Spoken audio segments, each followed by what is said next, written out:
What's your y'all? Moving on with our coverage of the Breeders' Cup, we're going to talk about the Distaff. It's the seventh race on the Saturday's card at Del Mar, running a mile and an eighth for 3-year-olds and up, fillies and mares. And obviously, it's a very different race without the grizzly bear in it. And I have to say, apologetically, that to people who love the grizzly bear, Torpedo Anna, I would have been betting against her in this race. And I'm glad they retired her when they did. Had a great career, but we have to move on.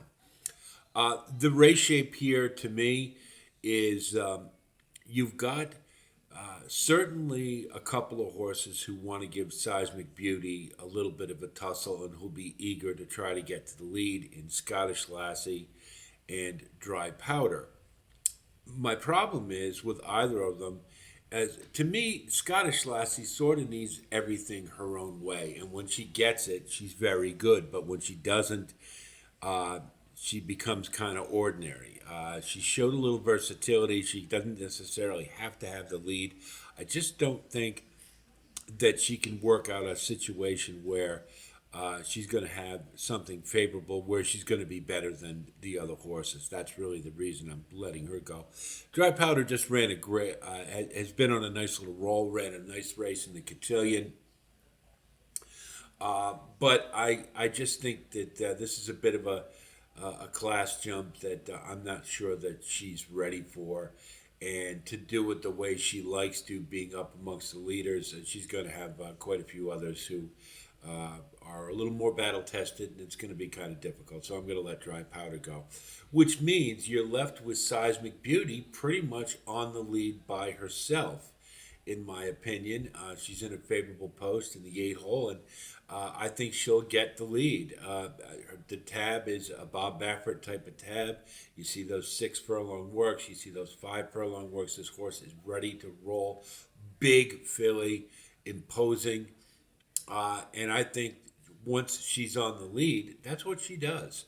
And I think she's going to be very difficult to run down. So I'm going to go with Seismic Beauty as the favorite in the Distaff. Now, I love Nitrogen. I've loved this horse all year. I wish this horse was running in the filly and mare turf. I think would give the Euros something to think about because she's a damn good horse. I've never seen on turf early in her 3-year-old year being hand ridden in the stretch and being able to pass horses. I mean, she's just a very special horse.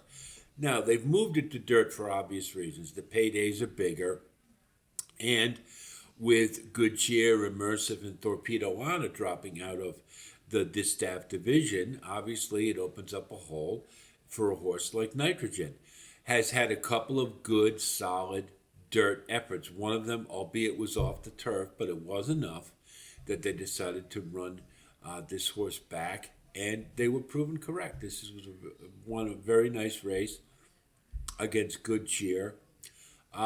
The follow up to that, which I believe it was the Spinster, the thing with Nitrogen on dirt, I just don't see that special little X factor that I see in other races. She gave Jin Jin all she could handle. She worked damn hard, uh, but she's just not quite as good as she is on turf. She's got a much better turn of foot late. That prevents me from putting her on top. I think she could certainly finish second here without a doubt. But I just wonder about her getting, kind of like she couldn't get to Jin Jin. I think you may have that situation here. But I like Nitrogen a lot to use in this race, and there's an outside chance with things did break right, could conceivably get there.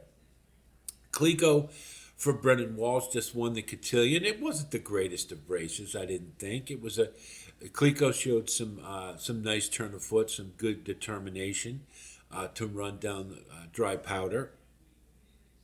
This is certainly a step up in class, but Brendan Walsh's barn has been going very well, and we know when his barn goes well, it stays well.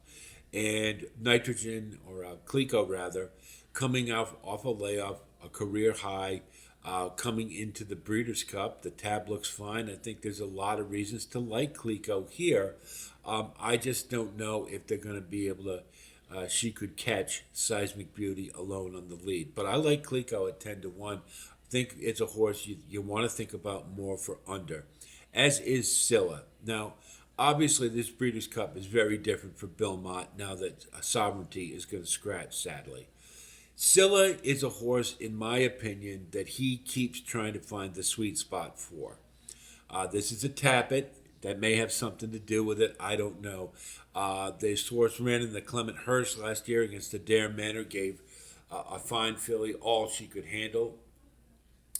But then mysteriously, Bill Mott moved this horse back to sprints. I'm not going to question a Hall of Famer like Bill Mott. He had his reasons, and I'm sure they were well founded. But the problem is it really hasn't helped Scylla's cause. Scylla, the bottom line to Scylla is she doesn't finish.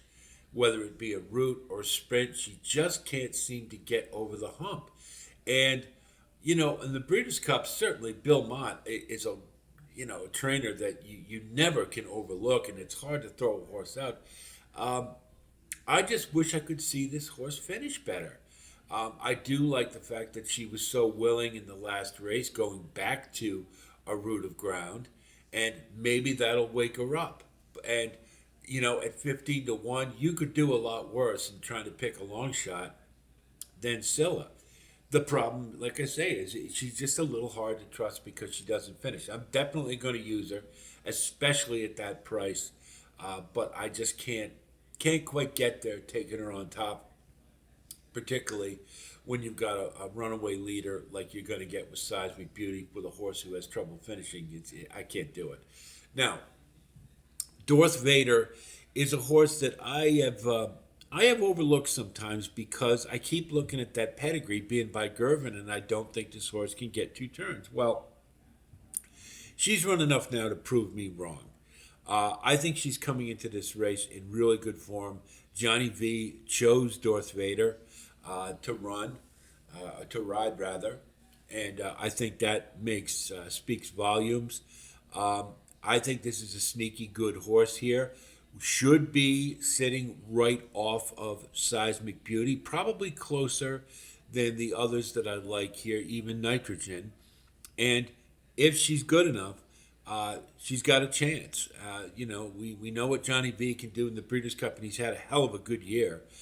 So I think Darth Vader at 5-1 is a nice square price, and certainly a horse that you have to use. I don't think the 12 hole is going to be too much of a bother. Could probably, as Johnny likes to do, he can just ease her right up to where she needs to be, and I think she'll be fine. Now, the wild card is yet another foreigner that we couldn't see race, and that's Sarawak Rim, coming from South America. Why am I putting this horse in the race? Why is Irad Ortiz riding this horse when he could have been on others? That to me is a big red flag that we better take this horse seriously. Has won 4 out of 5. The distance shouldn't be an issue. And Nacho Correas, who's been a really nice trainer and a sneaky good one up in the States, is now going to retire and move back to South America to train.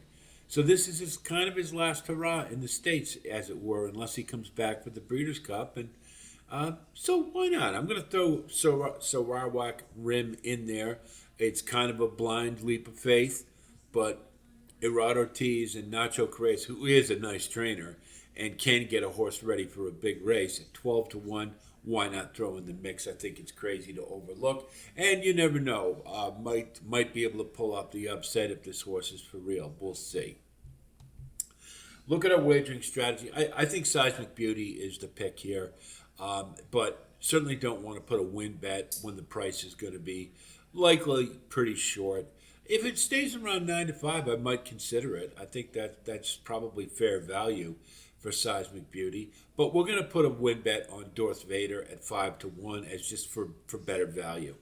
Now, exactas, we're going to go 8-12 and 12-8. And then we'll key box the 8 with 1, 3, and 4. Trifecta, we're going to go 8-12, 8-12 with 1, 2, 3, 4, and then 8-12 with 1, 2, 3, 4 with 8 and 12. I think of the Breeders' Cup races on Saturday so far, this is the most form fitting.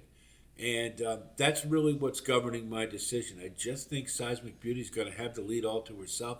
And on her home track, she's going to be awful tough to catch for Bob Baffert. And I don't know how many Breeders' Cup wins Bob's going to get on the day, but this one looks pretty good for him. Hope our analysis helps you with your own wagering strategy, and I wish you the best of luck as always. And certainly, if you do like content like this, please like and subscribe. And thanks to all of you who continue to support us. We're going to continue on with the Breeders' Cup. We'll have posts for all the individual races. And a reminder, for those of you who are still handicapping the races and arriving at your conclusions, we do have those little study guide posts, all those key European and foreign races for the turf races where the Euros are going to be prominent. You get a chance to take a look at them and make your own notes. And I did them in silence, so you can just take a look at them yourself and judge them accordingly. So just a reminder that that's there for you who are still handicapping. That's it from here. I'll talk to you soon, and until then, be well.